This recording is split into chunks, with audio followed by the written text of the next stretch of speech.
안녕하세요. 한쌤입니다. 오늘은 10월 20일 아침 6시입니다. 시청해주셔서 너무 감사드리고요. 요즘 좀 지쳐서 허걱거리고 있네요. 어제도 여러분들께 선물 좀 드린 것 같습니다. 그죠? 폴리메시였었네요. 폴리메시가 또 꽤 많이 올랐더라고요. 잘 수익 실현하시고 관리 잘 하십시오. 욕심 부리다가 죽습니다.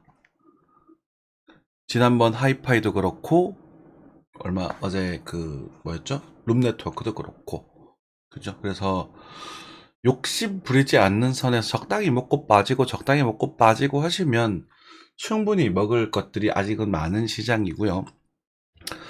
그런데 지금 약간 글로벌한 그런 이슈들이 또 있습니다. 그죠? 우크라이나 러시아 전쟁이 이어서 이번에는 이스라엘과 이제 하마스 전쟁이죠. 저는 팔레스타인이라고 부르진 않겠습니다. 하마스와의 전쟁이에요.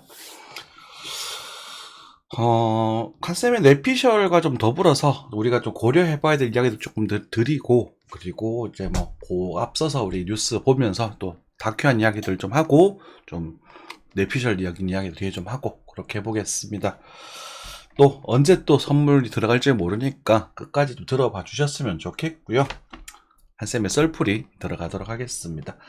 브렌트유 90불 재차 돌파, 금은 가격 오른다. 그죠? 일단은 불안합니다. 경제가 그냥 평범한 리세션이 아니라 전쟁이 일어나게 돼버리면서 불안합니다. 여기서 제가 내피셜 하나 풀자면, 예전에 우크라이나 러시아 전쟁은 그러니까 누가 일으켰다라는 건 이제 표면적으로 러시아가 일으킨 거잖아요. 하지만 그 배후에 누가 있었을까라는 고민을 해보면 미국이 있었지 않았을까. 그러니까 저는 그렇게 생각을 해요. 죄송한 얘기지만 좀 뇌피셜을 자꾸 물어보는 거예요. 이제 예전에 코로나도 저는 미국이 배후에 있지 않았을까 이런 생각을 좀 해요. 그러니까 미국이 이제 중국의 어떤 연구원에 돈을 뿌려서 그 연구실에서 뭘 빼왔다거나 이런 식으로 이제 뒤에 공작이 있었지 않았을까? 뇌피셜이니까 제 멋대로 생각해도 되죠. 왜 그랬냐면 미국이 중국의 경제가 너무 살아나게 되면서 그 건수가 필요했던 것 같아요. 달러의 지배력을 높일 수 있는. 그래서 돈을 강력하게 풀면서 그리고 쪼아대는 지금 이 작업을 하는 거죠. 그게 좀 필요했었지 않았을까? CIA라든지 FBI 그 위에 상임 정보부에서 그런 게 않았을까, 그냥 내피셜 한번 생각을 해봤고요. 왜냐면 그것에 대해서 반사이익을 미국이 제일 많이 얻었거든요. 지금 증시를 봐도 그렇고, 그쵸? 그리고 지금 제재를 가하는 것도 그렇고, 지금 중국 때리기 시작인 거지, 그게. 그리고 러시아도 우크라이나 전쟁도 미국이 얻은 게 되게 많습니다. 특히나 러시아 같은 경우는 미국의 가장 적대국 중에 하나죠. 그렇죠? 러시아가 휘청거리게 되면서 이제 중국이 고립되게 되고, 그러면서 이제 우크라이나라는 나라를 이제 미국의 이제 지원이라는 게 공짜 지원이 아닙니다. 빌려주는 거예요. 그렇게 되면서 이제 미국의 위상을 견고히 하게 되는 그런 상황이었는데, 문제는 이번 전쟁은 좀 다르다라는 거지. 이번 전쟁은 배후에 중국이 있지 않을까라는 생각을 조심스럽게 해봐요. 중국 연놈들도 원래 이제 중국 애들이 이러면서 막 그냥 대놓고 욕하고 대놓고 나쁜 짓 하고 이런 게 옛날 중국의 스타일이었다면, 요즘은 좀 뒤에서 중국 경제라든지 그런 것들을 보면 이제 미국에서 좀 배워와가지고 미국이 약간 그런 좀 지능적인 플레이를 잘하잖아요. 좋게 말하면 우리 영화 같은 거 보면 첩보 영화 이런 거 많잖아. 어떤 그런 걸 하면서 이란의 똥꼬를 간지리면서 하마스가 이렇게 너희도 할 수 있다 이렇게 이제 살짝 응원해주는 그런 그림이 그려진 게 아닌가 라는 생각을 좀 하고 있습니다. 그냥 뇌피셜이에요, 뇌피셜. 왜냐면 지금 미국이 가장 두려워하는 게 유가 상승이라고 보시면 돼요. 과거에 이제 기름 퍼졌을 때, 그죠?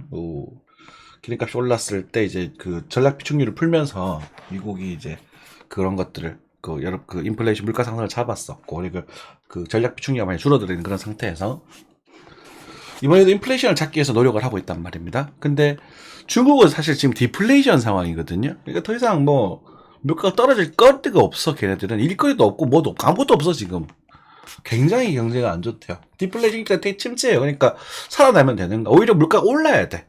옛날 일본처럼. 일본이 지금 그래서 오히려 이 상황에서 디플레이션이 벗어났다라고 하지 않습니까? 그래서 그거를 견제하기 위한 가장 좋은 수단이 미국이 가장 아픈 손가락이죠. 아라비아 쪽. 특히나 이스라엘은 미국이 꼼짝 못하는 그런 상황이니까. 그래서 그런 쪽이 있지 않나 해서 적당히 이제 좀 그 분위기를 만들면서 미국이 중국에 손을 벌리게끔 만드는 게 자기의 전략이 아니었을까? 뭐 그 정도 이제 그냥 내피셜을 굴려봤습니다. 뭐 그럴싸해라는 생각이 든다면 한번 한번 고려해 보시고 그냥 재밌네라고 그냥 들어주시면 될 것 같아요. 차트를 보다 보니까 그런 생각이 좀 들더라고. 그렇게 맞춰보면 방구석에서 짜본 거예요. 근데 이제 이 내피셜들이 제가 10개 정도 던지면은 그중에 7, 8개는 맞더라라는 게 이제 재밌는 그런 현상이긴 했는데 아무튼 그렇게 생각을 해봤고요. 이 정도 넘어가겠습니다. 뭐 특별하게 볼 건 없는 것 같아요. 우리가 주식이나 이런 것들 가지고 그죠? 저축은행 수신경제 평균이 4.24%네. 저축은행들은요 예금자 보호법의 한도 내에서 넣어가시는 게 좋겠고 저축은행 같은 경우는 지금 문제가 생길 가능성이 굉장히 큽니다. 그래서 우리가 리세션이라는 부분, 경기 침체라는 부분을 계속 우리가 고려를 하고 있어요. 예상을 하고 있는 게 아니라 고려를 하고 있는데 그 고려를 했었을 때 얘네들이 터지게 되면 순간적으로 빵! 얘네들 터지지 않게 되면 꼭 진득하게 좀 오래 버티는 그런 그림. 그래서 변수가 두 가지가 있다는 말씀 드렸었던 것 같아요. 네. 2차전지 간판, 2차전지 건드리시면 지금 다치고요. 네, 엔비디아는 떨어지는 게 맞는 거예요. 너무 많이 올랐어요. 혼다차, 소니플스, 오, 여기 괜찮네. 오씨. 게임 좋아하시는 분들, 그렇네요. 그쵸? 아시아나가 지금 꿀렁꿀렁 하고 있네요. 지금. 지금 좋다고 생각했는데. 아마 이거 해결만 잘 되면 좋게 잘 틀러갈 겁니다. 네. 가격 90% 깎는데 어떻게 버티냐, 중국계 공세 속수무채. 그러니까요. 우리가 안타깝게도 중국에서 오는 이 물량 공세를 버티기가 너무 힘들어. 그래서 미국이 공격하는 것도 있잖아. 그러면 우리는 이걸 이겨내기 위해서 뭔가를 공고를 해야 되는데, 우리는 그냥 욕만 하고 있는 거지. 너 나쁜 놈 새끼 노백 왜 뺏어가냐고. 기술 다 뺏기고 나서 뭐 하자는 거야. 그죠?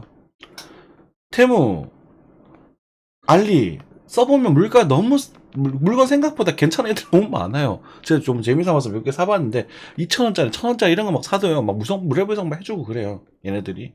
그죠? 배달의 민족 그 해야죠. 쿠팡 요즘 잘 좋아요. 쿠팡 월 3,900원 결제하잖아요.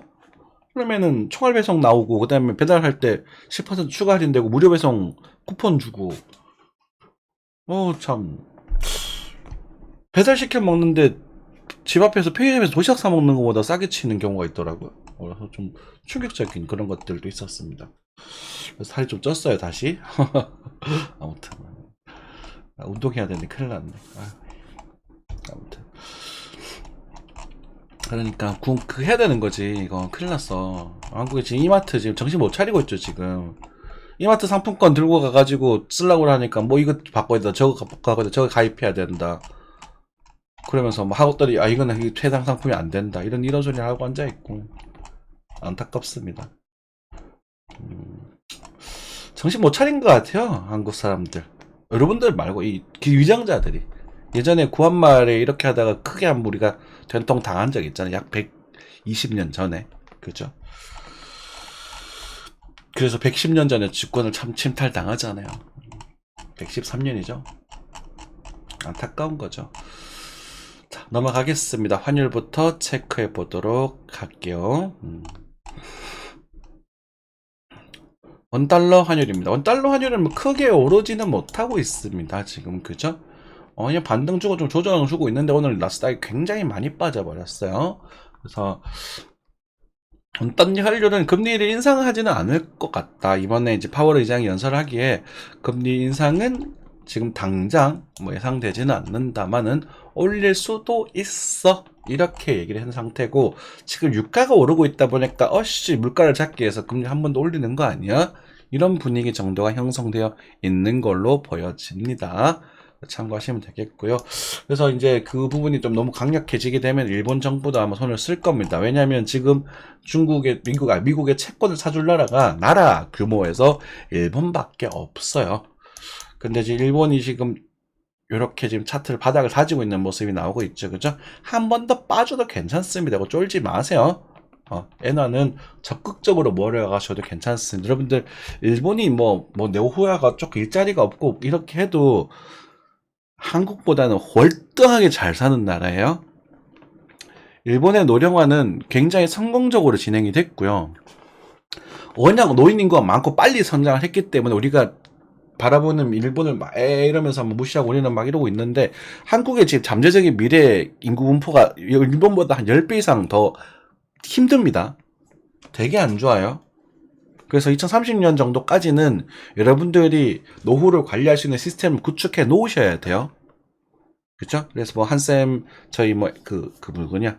MFA 관리하는 미래세 쪽으로 오셔가지고 연금 계좌도 내년 봄부터는 관리할 수 있게 해드릴 테니까 연금도 최소 3% 이상 장기적으로 지금 4%짜리 예금이 있긴 한데 그것도 돌려가지고 5%에서 많게 10%까지 노려볼 수 있게 만들어 드릴 테니까 관심 있는 분들 연락 주시고, 지금은 제가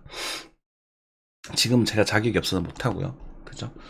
그래서 2030년까지는 그렇게 시스템 만들어 놓으셔야 되고, 그리고 한국 계좌뿐만 아니라 외국 계좌, 싱가포르를 가가지고 그 계좌를 찾아가지고 계산을 자손분한테 물려줄 때 좀 나쁜 이야기지만 좀 절세를 할 수 있는, 한국에서 세금 제도 지금 말이 안 되거든.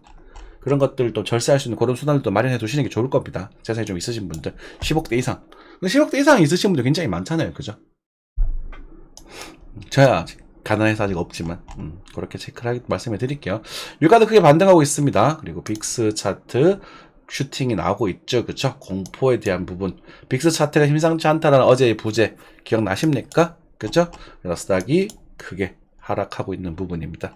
S&P와 나스닥은 이제 똑같다, 형제다고 보시면 돼요. S&P가 조금은 단단하고요, 나스닥이 조금 더 가볍다 정도 생각하시면 되는데, 나스닥은 좀 위로도 좀 많이 올라가고 떨어질 때 좀 기술주거든요. 그래서 S&P 같은 경우는 지금 조정을 좀 주고 있는 상태죠.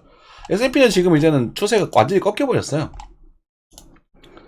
내가 S&P를 계속 쇼 쳤었어야 되는데, 매달 쳤어야 되는데, 이건 이 돈을 벌고 한참 벌고도 남았겠다. 지금은 나스닥 그제 그렇게 많이 못 벌었습니다. 자, 아무튼 많이 올랐었어요. 그죠? 그리고 조정이 나오고 있는 그런 상태고, 지금 큰 봉우리를 만들고 있기 때문에 이 봉우리보다 이 봉우리가 더 작잖아요.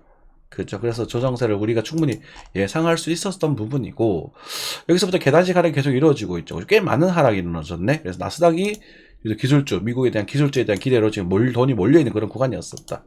나스닥이 돈이 제일 많이 몰려있던 거예요. 왜? 나스닥이 중국을 때리면서 중국에 대한 기술을 계속 제작하면서 미국으로 돈 들어와, 미국으로 돈 들어와, 미국이 기술이 최고야 라고 주장을 하고 있었던 거예요.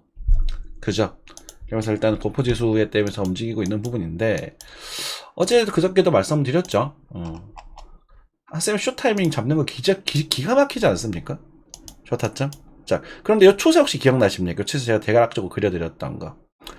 그래서 여기서 쇼타임에 대한 이야기를 드리고, 여기였나? 어디였지? 여기였던 것 같아요. 그죠? 그러고 나서 한번 빠지고 다시 반등을 줬는데, 요 빠지는 걸 봤으니까 이제는 하방에 가깝다라는 말씀을 드렸죠. 그죠? 그죠? 추세가 깨질 때 조심하셔야 된다. 그리고 여기 추세 하나 더 있다. 깨지고 다시 깨지면 이때는 위험하다. 이렇게 말씀을 드렸습니다. 이제는 추세적 지지선이 없어요. 뭐가 하나 남아있냐면, 죄송합니다. 네. 추세적 지지선이 요게 남아있긴 하거든요. 얘를 추세적 지지선을 볼 수 있느냐라는 부분도 사실 조금 조심스러워요. 그래서 살짝 걸칠 때가 됐어요. 살짝 걸칠 때가 됐는데, 요 추세적 지지선이, 이건 그러니까 추세적 지지선이라는 것도 이게 작은 추세, 큰 추세가 있는데, 이건 추세적 지지선 보기 조금 애매하거든요. 그 상태에서 어쨌든 조정 비율을 봤었을 때 78.6에 대한 포인트 정도에서 아마 기술적 반등은 나오지 않을까 싶습니다. 그러니까 14,651, 요 차트 기준이고요. 여러분 12월물 같은 경우보다 조금 더 높은 포인트라는 점도 알고 계셨으면 좋겠습니다. 약간 높아요, 이거보다. 여기서 기술적 반등 정도 나올 수 있을 것이다. 그래서 지금 11월 그러니까 11월 초 고점설이 지금 약간 무산될 수도 있겠다. 그냥 빠질 수도 있겠다. 전쟁 때문에. 그래서 그런 생각도 좀 들고, 지금은 좀 변수들이 조금 다양하게 복잡 단순하게 있는 부분. 그리고 지금 메카시 하원 의장이 빠지고 지금 이제 미국 하원 의장 투표를 계속 하고 있는데, 지금 그 보수당 공화당 쪽에서 지금 의견이 통합이 되고 있잖아요. 과반수가 넘어야 되는데 민주당은 과반수 넘을 일이 없고요. 공화당에서 의견이 통합이 돼야 되는데, 그 메카시파 쪽에서 지금은 그 트럼프파 쪽에 표를 주고 싶지 않은가 봐요. 아마 뭔가 받아낼 게 있는가 봐. 그래서 지금 그런 부분들이 있고, 그리고 뭐니까 거기에 이제 예산안 통과가 안 돼 버리면 좀 골치 아파지는 현상이 생기는 거죠. 미국이 이제 셧다운, 그죠?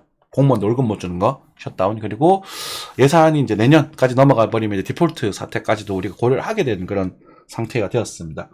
예상이 아니라 고려입니다. 고려. 여러분들 이런 것들 변수도 체크해 두고 계셔야 돼요. 아시겠죠? 그래서 나스닥 같은 경우는 일단은 뭐 좀 빠지고 있고, 저야 뭐 달달하게 먹고 있습니다. 역시 추배를 좀 만졌었으면 좋았을 텐데 좀 아깝긴 하네요. 일단 저는 포지션이 어느 정도 지금 4계약, 5계약 돌리는 4계약 정도를 포지션 잡고 있기 때문에 뭐 그 정도로 만족을 하고, 14,600 정도에 되면 또 현금 인출을 또 조금 더 할 계획입니다. 계좌수를 좀 줄이고, 이번에는 좀 적게, 한 3,000달러 정도만 한번 할 생각입니다. 아이고, 자, 그렇게 정리를 하겠고요. 자, 코스피입니다. 코스피도 어제 이제 나스닥이 폭락을 하게 되면서, 코스피도 좀 조정을 좀 받았습니다. 그죠? 반등에 대한 얘기를 드렸었고, 그리고 조정 다시 빠지고 있는데, 이제 빠지게 되면 어디쯤 빠져야 되나? 요거, 예, 말씀드렸죠? 어디쯤? 지금 경기가 안 좋다 보니까 여러분들 좀 힘드실 텐데, 한국 경기 증시는 이미, 그러니까 제가 한국 경기가 안 좋다라고 말씀드린 거는 2030년 이후에요. 그때는 굉장히 암울해집니다. 정말로 암울해질 거예요. 상상 이상으로 암울해질 수 있습니다. 그래서 송구한 말씀이지만 이거 뇌피셜이에요. 한국한 말씀이지만 좀 이따 말씀드릴까? 좀 이따 말씀드릴게요. 좀 이따 끝나고 자서 다 보고 나서 2336과 2245 요 사이가 우리 타점이 형성될 수 있습니다. 기억해 두시면 될 것 같아요. 자, 그래서 그 전까지는 뭐 내년에는 2800 정도까지는 볼 거다라는 저는 관점을 두고 있습니다. 내년 하반기 정도 되려나? 뭐 그렇게 보고 있습니다. 한쌤 여기서 떨어진다 했잖아요. 그죠? 여기서 잡았고, 그 다음에 여기서도 좀 비싸다고 말씀드렸었고, 요 포인트에 대한 언급을 좀 드리고 있었고, 이건 이제 분할 매수 영역이다 라고 체크가 되는 부분이죠. 그죠? 여기는 이제 분할 매수 영역이다. 근데 만약에 이제 뭐 트리거가 터져가지고 뭔가 어마어마한 악재들이 등장하게 되면 이게 1900포인트까지도 가능성은 열어두셔야 됩니다. 여기 아니에요. 제가 보기엔 한 5% 정도 될 것 같거든요. 오는 게. 그러니까 IMF와 준하는 그 이상에 대한 트리거. 그죠? 그렇게 생각이 좀 든다라는 거죠. 코인 간단하게 말씀드리고 와서 아까 전에 이야기하던 거 맞아 드릴 수 있도록 할게요. 코인입니다. 비트코인 같은 경우는 지금 ETF 상장에 대한 기대감이 좀 남아 있습니다. 그래서 지금 반등을 좀 보여주고 있는 그런 모습이고, 얼마 전이었죠. 제가 흡성대법이라든, 그죠? 비트코인 흡성대법 한다 이런 말씀을 드렸던 것 같아요. 그죠? 언제였지? 그때가? 4시간 차트? 요거였나?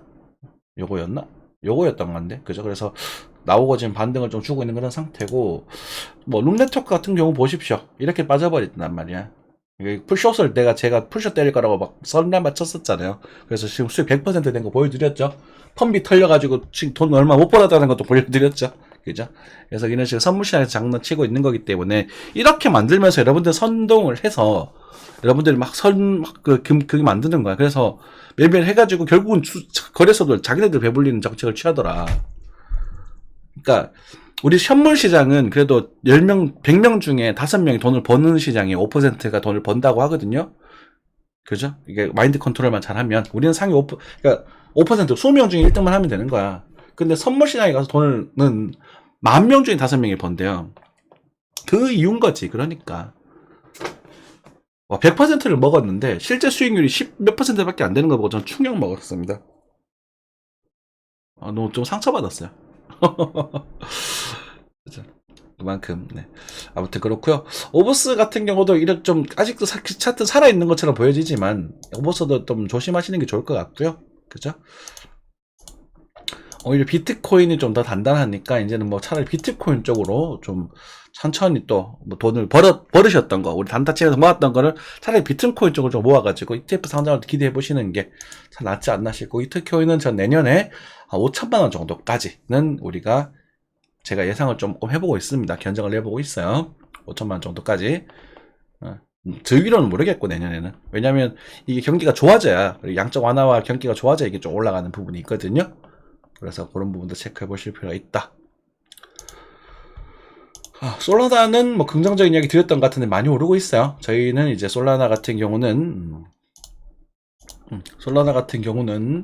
29,000원 정도에서 10월 10일 날이죠. 그죠? 10월 10일 날 29,000원, 28,800 정도까지 한 번 더 줄 수 있다. 10월 10일 날 이렇게 말씀드리고, 이게 이제 저희가 이제 단타 시황이면서 약간 스윙의 관점, 솔라나는 긍정적으로 보고 있었거든, 저희가. 그래서 정확하게 28,800원. 와, 죽이죠. 그죠? 여러분들 공방 오세요. 예. 내년 되면 신규 공부방 하시는 분들은 금액을 올릴 가능성이 높습니다. 지금은 저렴하지만.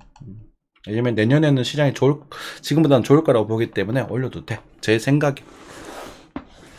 예전에 제가 그 공방 후원금 조금 올려받았었던 적이 있어요. 왜냐면 그때 시장이 너무 좋았거든. 좋아질 게 보이기 때문에 그렇게 주셔도 그런 분들이 좀 편안하게 계셨었고, 힘들 때는 또 같이 힘들어하고, 지금 지금 사정 너무 어려셔가지고 잠깐만 좀 사정 좀 봐주면 안 되겠냐 하는 분도 많이 계시고요. 광고 좀 하겠습니다. 네, 먹고 살아야지. 같이 먹고 삽시다. 적어도 보이죠? 10월 10일. 제가 봐도 신기해요. 이런 거 보면 10월 10일 날이었고요. 그죠? 여기서 반등이 나왔거든요. 반등이 나오고 29,800 정도까지 해서 28,000 딱 반등 나오죠. 그러니까 이런 것들이 맞았다 틀렸다 이 부분의 문제가 빠지는 게 아니라 여러분들 맞은 건 맞은 거고 여러분 선동하려고 한 거예요. 맞은 거고 이 전체 지분에 대해서 내가 되돌림 타점을 노렸는데 여기서 나오는 반등이 좀 약하더라. 내가 원하는 반등이 스타일이 아니더라. 근데 그 다음 타점 여기 하나 더 있는데 그죠? 거래가 터졌던 이 자리 있잖아요. 그죠? 이런 것들도 있고, 엘리엇 파동상 되돌림 타점도 있고, 한데, 여기서 내가 원하는 흐름의 상승이 나왔기 때문에, 베팅은 여기서 하는 거예요. 이해되시죠? 그러니까, 1차 분할, 2차 분할, 요 정도 오케이, 나온 거 보고, 3차 분할, 이렇게 들어가는 거라고요. 그러니까 여기서, 만약에 내가 원하는 반등이 안 나오고, 이렇게 나오면, 이거 안 할란다. 되는 거야. 이해되시죠? 그죠? 여기 잡으셨던 분들은 캔선 속속에 가져가셨겠죠. 그러니까 이런 것들이 차트 분석이 가능한 종목. 그러니까 이런 애들이 괜찮아. 이런 애들은 폭락이 나오진 않을 거예요. 웬만해서는. 차트 모양도 괜찮죠. 그죠? 그래서 여기 수급을 받으면 솔라나는 한번 많이 올라가게 되면 이제 10만원까지도 바라볼 수 있게 되는 거거든요. 10만원 이제 꿈같지 않죠. 예전에 이런 얘기 하면 에이 뭔 개소리 하냐 이랬죠. 룸네트워크 올라간 거 봐. 여기 몇 배에서 4, 50원에서 600원 됐어요. 10배 올랐어요. 오브스도 몇 배 올랐어요. 3배 그냥 오르잖아요. 그죠? 왁스 여러분들 추천드렸던 뭐 2배 더블로 올랐잖아요. 왁스도 이제는 저는 몰라요. 지금 알아서 하세요. 이거 여기서 막 더 빠질까요? 더 오를까요? 이런 질문 하지 마세요. 멍청한 질문들. 폴리메시 어제 말씀드렸죠. 그죠? 폴리메시 오늘 아침이죠. 언제였나? 아침 요때 말씀드렸잖아요. 요때. 그죠? 요때 말씀드리고 빵. 여기 틀릴 수도 있겠지 뭐 나오면 잡는 거 그런 거지 뭐. 폴리메시도 아직도 괜찮아요. 그러니까 이런 것들이 근데 이제는 선수들이 하셔야 되는 거야. 왜냐면 이렇게 떨어질 때 이때 잡는 거야. 용기 있는 자가 여기서 잡는 거야 무조건. 잡고 아까 원하는 반등 나오면 이제 끌고 가는 그런 형태로 등장하는 거예요. 엘프도 뭐 또 한 번 더 도전해 볼 수도 있을까? 엘프는 장톤 하지 마세요. 엘프는 장토 그러면 망가졌어요.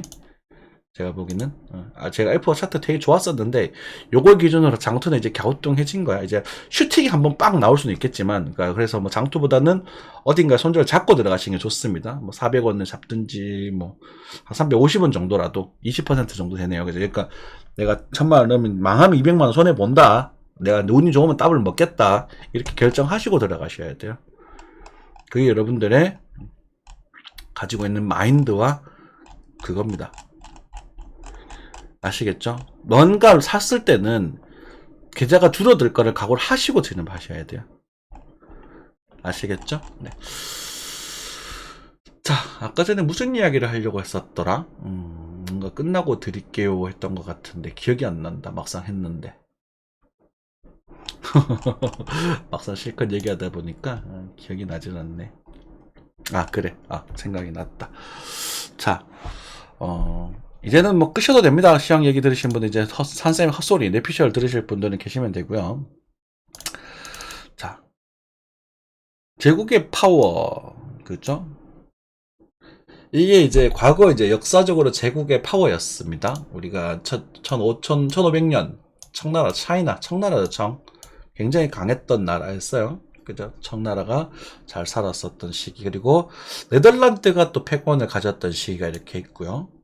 그렇죠. 그리고 유나이티드 킹덤 1800년대는 해가 지지 않는 나라 영국의 나라였죠. 그죠? 근데 영미전쟁 이후로 미국이 이제 패권을 가지게 되고 유나이티드 스테이트 그쵸? 세계 2차 대전 직후에서 미국이 가장 강력한 상황을 가지게 되고 밑에서 올라오는 게 누구죠? 차이나. 그래서 지금 차이나랑 큰 차이가 없는 그런 상태가 됐습니다. 영국은 지금 세상에 힘이 별로 없는 상태예요. 네덜란드가 아직도 강력한가요? 그런가 봐요. 아직도 강력한가 봐. 프랑스도 뭐 영향력을 주고 있는 부분이고 스페인, 재팬, 일본 떡락했고 그쵸 아무튼 이런 상태다. 그러니까 미국이 지금 지는 해가 되는 거고 중국이 뜨는 해가 되는 건데 요거를 갖다 이렇게 돌리고 싶은 거지. 미국은 중국을 이렇게 찍어 누르고 싶은 거 자기 경쟁이 더 강하니까. 그런데 인구라든지 기술이라니까 인구로서는 우리가 중국은 중국을 이기지 못하는 부분이고 그럼 기술로 지금 찍어 눌러야 되는데 그러니까 반도체가 핵심이 되는 거예요. 그러니까 지금 엔비디아 쪽에서 굉장히 지금 들어가고 있는 거 AI 이런 지금 기술 혁신들이 들어가고 있는 거야. 근데 재밌는 거는 뭐냐면 AI라든지 지금 중국 안 가보신 분들 많죠. 중국의 전부 전기차 무인으로 막 돌아다니는 택시도 굉장히 많습니다. 걔네들 다 전기차예요. 그리고 걔네들 안면 인식으로 그냥 다 프리패스입니다. 대도시는요. 장난 아니에요, 진짜로. 신용카드를 안 써요. 다 QR 결제하고. 한국보다 결제 시스템이 훨씬 더 잘 돼 있어요. 근데 이게 칭찬이 아니라 왜 그럴까 하는 거 생각을 해보셔야 되거든요. 왜 그럴까? 중국은 독재 나라예요. 그죠? 중국은 독재다 보니까 그게 되는 거야. 공산당은 제가 중국이라는 나라를 좋아하진 않습니다만 그 시스템의 효율성이라는 거는 무시 못하는 거거든. 아파트가 있는데 케이블카가 지나가요. 우리 한국 같으면 상상도 못할 일이죠. 사생활 침해다 뭐다 데모 데모할 거 아니야. 막 할 거 아니야. 그죠? 지금 대구의 공항 때도 막 난리를 치잖아요. 중국은 독재 국가라고 그게 가능하다고. 그러니까 이런 혁신적인 상황, 막 기술이 막 변하는 상황에서 시진핑이 하라고 하면 해버리는 거야. 그러니까 이게 빨리 변하고 된다는 거지. 근데 미국이란 나라는 어쨌든 민주국가예요. 변화가 느린 거예요. 아무래도. 시장의 자본성이 굉장히 자유화되어 있다고 하지만 변화가 느린 거야. 이해되시죠? 그러다 보니까 중국이 발전하는 속도를 미국이 그러니까 미국이 뭐라고 할까, 미국의 발전하는 속도와 중국의 발전하는 속도에서 결국 추월할 가능성이 높다라고 판단하는 것 같아요. 제 생각도 비슷하고. 특히나 AI 관련된 부분, 블록체인 관련된 부분, 그죠? 반도체 관련된 부분. 그리고 얘네들은 중국이라는 나라는 여러분 아시잖아요. 얘네들 돈에 미쳐 있는 거. 혹시 게임 같은 거 좋아하시는 분들, 해킹 당해서 문제 생겼다면 전부 다 중국인들이고 중국인들이 게임하면 전부 돈이에요. 한국인들은 1등 하려고 악을 쓰고 중국인들은 장사하려고 악을 쓴다. 보셨잖아요. 그 국민성이거든 그게. 중국이 문화대혁명 이후로 굉장히 굶주려 살았기 때문에 걔네들이 돈이 굉장히 민감해요. 제 여자친구가 중국 사람이라고 말씀드렸어요. 그죠? 걔들을 보면은 정말 알뜰하거든요. 상상을 초월해요. 정말로. 그거죠? 재활용 수거, 이렇게 쓰레기장이죠. 그거 가서 멀쩡한 제품들 다 가져가서 하수에서 다 써요. 상상을 초월해요. 그걸 수리해가지고 닦아가지고 멀쩡한 거야. 그 전기선 몇 개 잘못된 그런 것도 많거든요. 그래서 다시 되팔아버리기도 하고 자기가 쓰기도 하고. 그죠? 이런 걸 버린다고 한국 사람들은. 그래서 좀 이해하지 못하겠다라고 말을 하기도 하고 그래요. 그게 경제력이기도 하고 하지만 제가 드리고 싶은 말은 그런 거였던 거죠. 중국인들이 그거에 대해서 굉장히 욕심이 많다. 그렇기 때문에 얘네들이 기술에 대한 욕심이 굉장히 많은 애들이라서 이게 감당이 안 되는 거야. 미국이 찍어 눌러야 된다고. 그래서 반도체 압박을 주르고 있는 거다. 근데 이제 그 부분에 있어서 아까 전에 각종 견제도 러시아랑 견제를 했고, 왜냐면 중국이랑 러시아 같이 올라오니까 미국이 버티지를 못하잖아요. 그리고 러시아 여기 없나? 러시아 여기 있었네. 러시아가 올라오다가 꼬라박혔죠. 당시에 봐, 2차 대전 러시아랑 이거밖에 차이 안 나는데 지금 러시아랑 전쟁했다니까? 그래서 이만큼밖에 차이 안 나잖아, 지금. 그죠? 왜 러시아는 그리 겪고, 이게 아닌가. 라는 생각을 해봤었다. 그리고 두 번째, 계속 말씀드리는 거지. 제국의 사이클. 이건 몇 번 써먹을까요? 제국의 사이클. 제권이네, 네. 이거예요, 이거. 새로운 시대가 열렸다. 이게 이제 그 영미전쟁 이후로 미국이 패권을 가져갔었고, 성장하죠. 피스, 평화. 그죠? 2차 대전 이후의 평화. 뭐야, 이거. 몰라. 아무튼, 성장기. 그래서 우리 1950년대 이후, 한국은 이제 삼국전쟁에 있어서 좀 안 좋았지만, 전 세계적으로 굉장한 성장을 가져오게 됐죠. 그렇죠? 그래서 버블이 생기고, 그래서 경제가 안 좋아지기 시작을 해서 돈을 찍어낸단 말입니다. 맞죠? 그럼 이 사이클이 지금 현재까지 있었던 사이클과도 100년 주기를 딱 보면 뭔가 딱 들어맞는 상황이 아닌가요?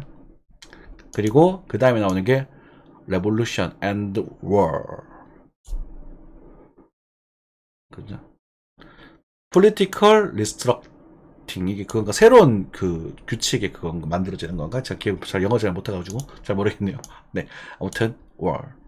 그러면 지금 상황을 보시면 이게 누구냐? 러시아 전쟁이 일어났었고, 이번에 이스라엘 쪽에 전쟁이 났죠. 이게 이스라엘 미국이 되게 아픈 쪽이거든. 자, 그러면 이것은 미국의 지금 단지 패권국의 지위가 굉장히 약해졌다는 걸 의미하죠.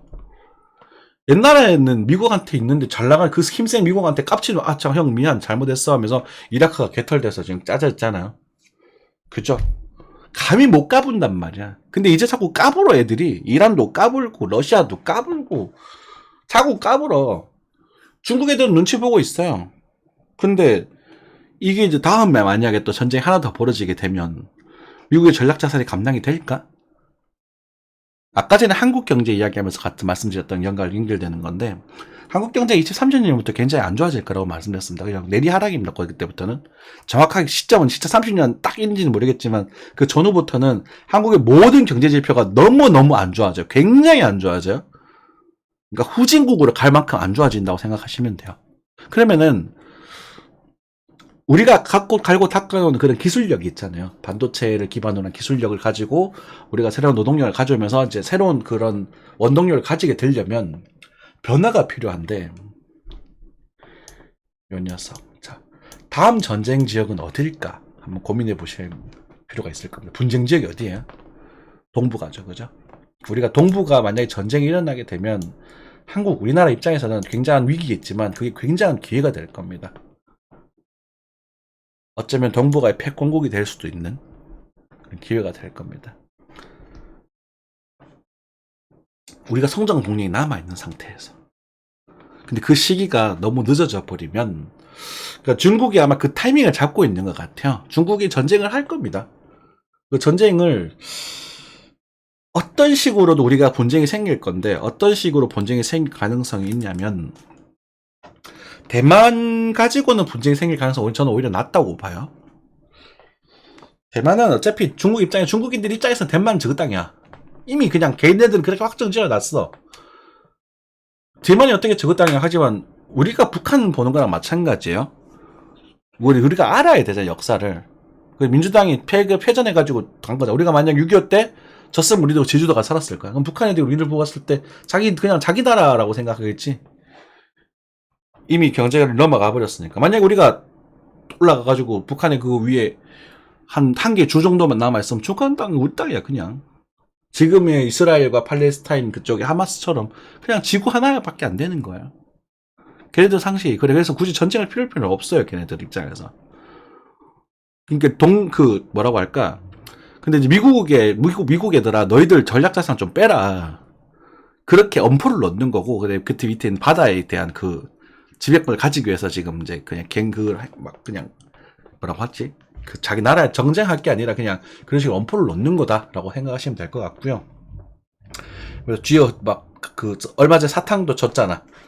그죠? 총리가 좀 친중파일 때 사탕도 많이 주면서 막 하다가 이번에는 또 바뀌니까 이제 채찍도 주고 식료품 수출 안 해버리니까 물가도 엄청 올라버리고 그러면서 왔다 갔다 하고 있는 상태고, 저는 오히려 북한이 만약 김정은이 사망하면 김정은이 건강이 좋지 않은 것 같아요.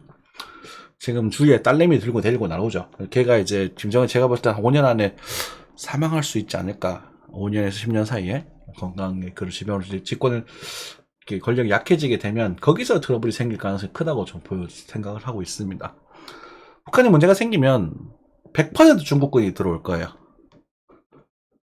100%. 그럼 우리 한국군과 미국군과 일본군, 러시아군 다 들어오겠. 러시아는 지금 힘이 있을라나 모르겠고, 그래서 뭐 일본도 자기 한 입만 하고 들어올 거고, 미국군 들어올 거고, 한국군 올라갈 거고 이러면서 문제가 생기는 그 시나리오에서 우리가 정말 외교를 잘 해야 되는 부분이 되겠죠.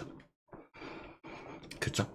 그래서 그 부분이 생겨서 뭐 북한을 어느 정도 우리가 흡수를 하고, 뭐 안 좋지만 뭐 그래서 뭐 되게 위기 상황에서 막 지금 난리가 나겠지. 뭐 정말 또 경제도 안 좋아지고 하지만, 그래야 2030년부터 그냥 나락으로 가는 게 아니라 그때 여력으로 버티고 힘든 기간을 거쳐서 2050년, 2070년 이렇게 넘어가면서 한국 경제가 다시 발전할 수 있는 그런 게 될지 않을까라는 한쌤의 뇌피셜이었습니다.